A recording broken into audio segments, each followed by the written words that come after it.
All right, I'm talking again to Dale Dickins, aka Matt in Melbourne, and this time we're on your home turf. Yeah, it's a kilda.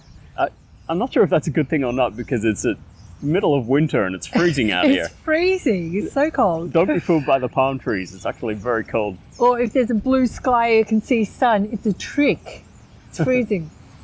So anyway, you wanted to talk about the MetaNet and your history in crypto. Like, you're kind of an OG in Bitcoin.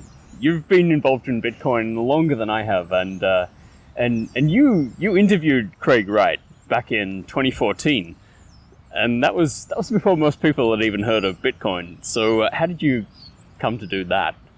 Well, I could see how Bitcoin was growing in Melbourne. The Ackland Street, where we're very close to now, there were, I think, 5 businesses that accepted Bitcoin. 5.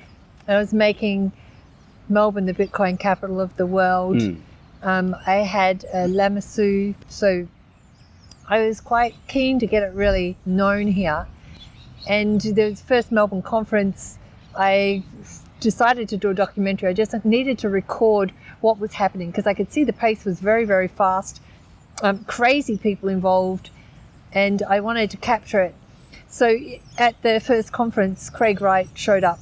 There was one point he was sitting in front of me, and when I asked him if he had Bitcoin and what price it was, he said there wasn't a price. And I'd been interviewing quite a lot of people that day, so he really grabbed my attention. And the way he spoke, there was just something about the way that he spoke about it. I called him afterwards and asked if I could work with him because he really knew what he was talking about. Yeah. And did he say yeah? Did you work with him after that? Well, I did some ad hoc things, like I organised for him to meet John Matonis. And we stayed in touch, so he was giving me snippets of information, asking me questions like, what would you say if Satoshi was Australian? And it kind of, over time, the penny dropped. Okay, so at what point did the penny drop? When I asked him, so this is my part of my role in trying to place myself a job with him. I asked him if he needed any developers, and he said, or he sent me a message to say he's looking for developers, and I said, what do they need? And he said C++. And by that time I was just like, oh my goodness. Really? I've interviewed Satoshi, yeah. Okay. That's kind of interesting. I'm not really sure if I would have put 2 and 2 together and figured that out for myself. It was just his way. Yeah. You know, he's got this way about him. And yeah, the clues that he was dropping, it just made sense that he would be. Okay. Yeah. Interesting. And I mean, about those plans to turn Melbourne here into the Bitcoin capital of the world, I have to admit, you know, it's a lot more Bitcoiny than a lot of cities I've been to, but is it the capital? No. Right. That was, I don't know what, just to stir up some trouble and get people to start, thinking for how big this could possibly be. Yeah. And, you know, if there is going to be a city in the world that has a lot of activity, why not have it be Melbourne? It's a multicultural city, you know, there's people from all over the world. My thing with Mad in Melbourne is making a difference in Melbourne. That was my vision. Is that what Mad in Melbourne? Yeah, okay. Making a difference in Melbourne. That Melbourne would be the city that people could come and visit, and when they leave, they're like, I don't know what it is that's going on in that city, but the people are really, really switched on. And looking at the way networks work, so there's so many different cultures here. If people are sending money to their home countries, like a lot of people in Africa, a lot of people in Europe, East Europe, and Asia, with the students, then Bitcoin just makes it really, really easy. So I've been kind of thinking of Melbourne as this hub of activity, and I hadn't really had a tool. So Bitcoin was a piece that came together and had me think, yeah, well, Melbourne could be the Bitcoin capital of the world then. And that's what I ran with for a while. And it was quite funny. Yeah. When I would drop this in at the meetups, people would say, oh, you mean the St Kilda being the city of Melbourne, the Bitcoin city of Melbourne, or Melbourne being the capital of Australia? And I'm like, no, it's the capital of the world. It was funny. Yeah, I think Melbourne has a very interesting vibe. Like I'm here as a visitor now, but I grew up in Melbourne. I lived here until I was about mid-20s or something. So I do think it has a lot of potential. If only it were in a different place. Like it's kind of it's really close to Antarctica, and it really feels like feel it it today. now. But it's it is quite a distance away from everywhere else. Which Not from Tassie. not from Tassie, yeah. But Tassie's not really the centre of the world either. I think if you turn Australia upside down, maybe Melbourne would be a little more centrally located. But despite all that, it does have a lot of people coming here from overseas and Yes. living here from overseas. And I mean, do you think Bitcoin itself still has that kind of international appeal? Absolutely, yeah. Yeah. I mean, I used it when I was overseas. That was what had the penny drop for me. Right. How incredible it was to have just one currency that I could use in a different country that I didn't have to exchange. Yeah. That was quite profound. That was when I really got how this will work in the world. What were you doing before you got into Bitcoin? Well, I did a lot of work with people and teams. Mm-hmm. So one of my jobs was I was accountable for a team management and leadership program, which is quite unique in that it's a rotating leadership, a rotating system actually. So a team would come in each quarter. There'd be a different accountability for people in a team, for registration or call outs or marketing or well-being, and then at the end of the quarter, the whole team would debrief to say what it was like to have that person be the leader. Right. And then the following quarter, the team would change up. So everybody would just take different accountabilities so that there wasn't any fixed position, which was quite unique in that what I noticed was people were more relaxed about being a leader, although a lot of people kind of got nervous, but this thing about rotating and not having a fixed position altered the way the team structure worked. Mm-hmm. And it was quite open feedback, and it was actually a communication program. So the whole aim was to communicate and empower others to take up leadership roles. Was that in the corporate world, or was it more Yeah. of a sort of community project? No, it was corporate. Okay. Yeah.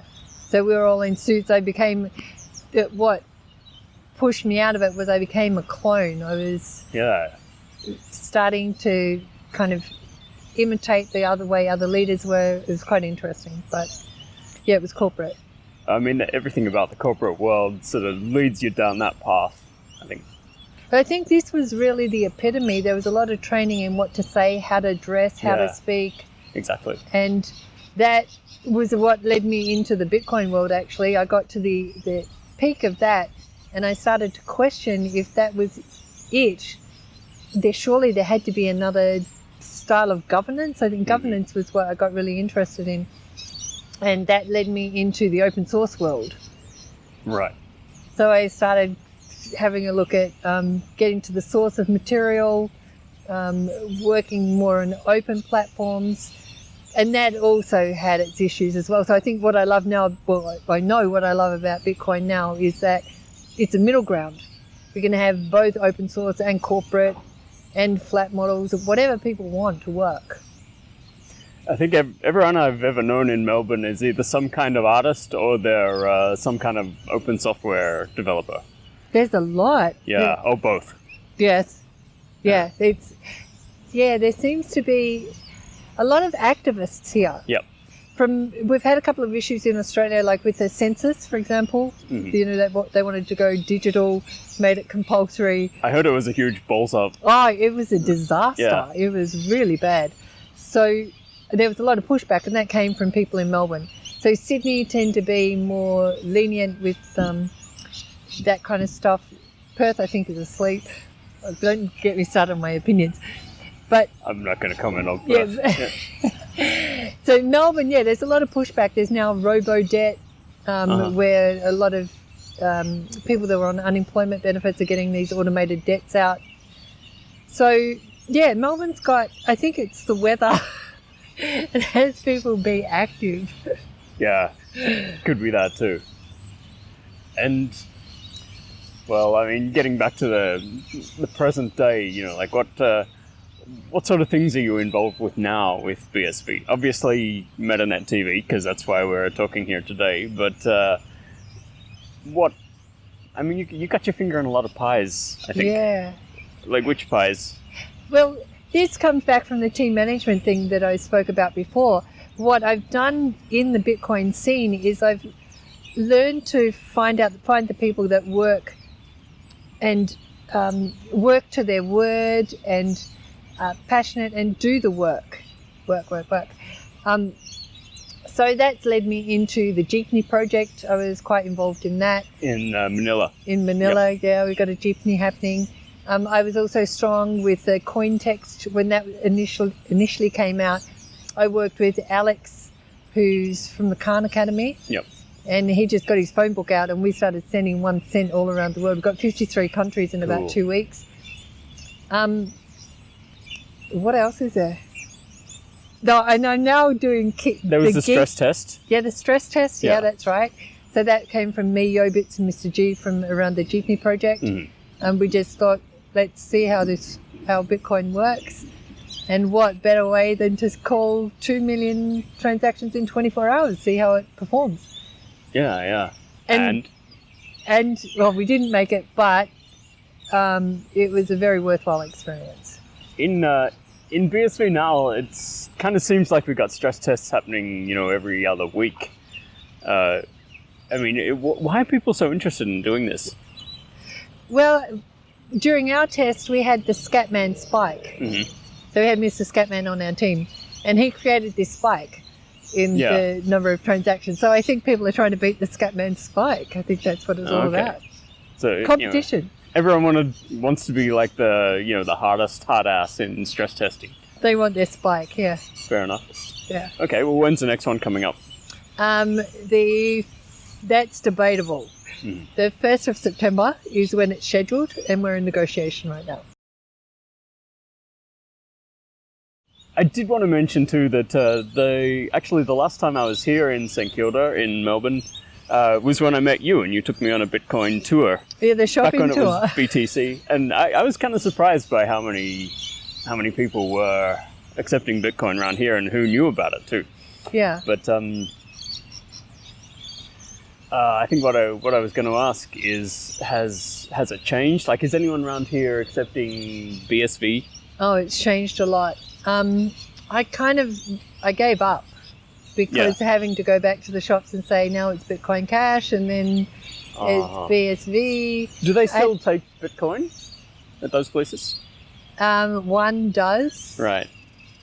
The Lamsu's gone, the other one's closed down. Yeah, that seemed to happen. So, yeah, I've given up on that until we've got a very, very solid, secure protocol, and I know there's not going to be any changes. I know that BSV is it now.